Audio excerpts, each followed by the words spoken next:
Aujourd'hui, Chafret qui se lève, donc c'est la deuxième partie du Perek Gimel de Tanya. Hier, Rabbi Shneur Zalman nous a expliqué qu'Akadosh Baruch Hu a doté la Neshama, le Nefesh, Ruach et Neshama, de 10 forces. 3 forces intellectuelles et 7 en rapport avec les émotions.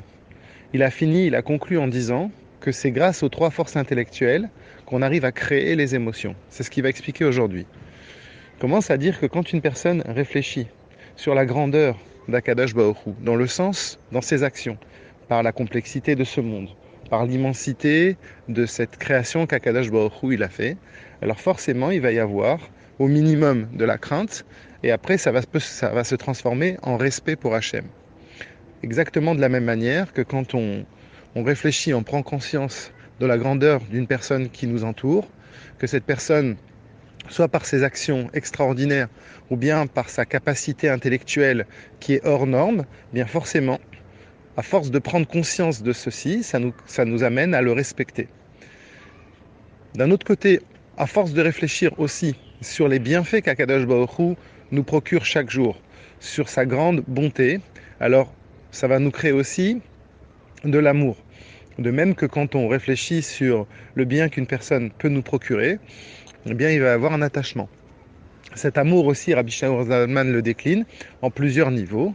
Ça commence par le fait d'aimer, et ça peut aller jusqu'à ce que le niveau le plus haut de l'amour, c'est klot à nefesh, vouloir s'englober complètement dans Akadosh Baruch Hu. Il dit que justement, pourquoi ?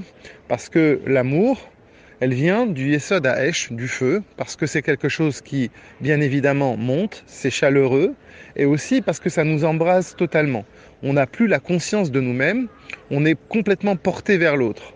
Alors que la crainte, le respect, c'est mi-Yesod à Maïm, ça vient de l'eau, donc c'est beaucoup plus froid, et ça calme le feu.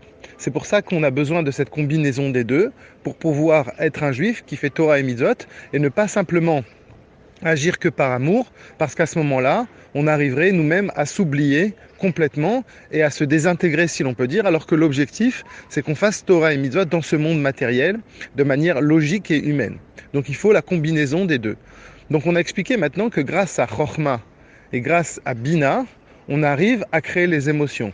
Maintenant, on va expliquer que grâce au Da'at, aussi on crée les émotions. Parce que quand on réfléchit, on pourrait arriver à un niveau où on comprend, mais ça reste comme une sorte d'illusion. On a compris intellectuellement, il y a de l'amour qui va être là, mais il va y avoir une illusion d'aimer Hachem ou de le craindre. À quoi sert le Da'at ? Le Da'at sert à concentrer la chose, à faire en sorte qu'on puisse le vivre réellement, à vivre une expérience entièrement. Parce que on peut comprendre quelque chose et rester froid par rapport à ceci, même si, encore une fois, on croit qu'il y a de l'amour qui sort de là. L'exemple qu'on donne à ça, c'est l'exemple qu'un chassid du Rabbi Rachab, il s'appelait Shmuel Betzalel, il a donné. Il a dit qu'une fois, il y avait un paysan, comme ça se passait beaucoup à l'époque, il prenait un mélamède pour ses enfants parce que lui n'avait pas le niveau d'étudier avec ses enfants, il ne savait pas lire, et ce mélamède qui apprenait à ses enfants, une fois, il lisait les courriers, c'est lui qui s'occupait un petit peu de la gestion de la famille. Et une fois, il y a une lettre qui arrive chez ce paysan, et cette lettre annonçait malheureusement la mort du père du paysan. Donc le mélamède a lu la lettre, et voilà, il a simplement dit ce qui se passait. Et quand le paysan a entendu seulement les mots du mélamède, il s'est évanoui. Et après ceci, le mélamède, le paysan, il a posé la question. Moi, j'ai simplement entendu, je ne l'ai pas lu, et je me suis évanoui. Pourquoi toi, ça t'a rien fait ? Ben, c'est exactement la même chose, parce que comme il n'était pas touché, il a compris, il a même certainement eu des sentiments en se disant, le pauvre, il a perdu son père, mais il n'y avait pas un sentiment qui était fixé en lui-même. Ça ne l'a pas, s'est pas projeté dans ce sentiment-là, et ce qui fait que c'est resté quelque chose qui était dans le monde de l'illusion. Donc c'est pour ça qu'on a besoin du da'at, pour fixer justement cette émotion, pour qu'elle reste en nous.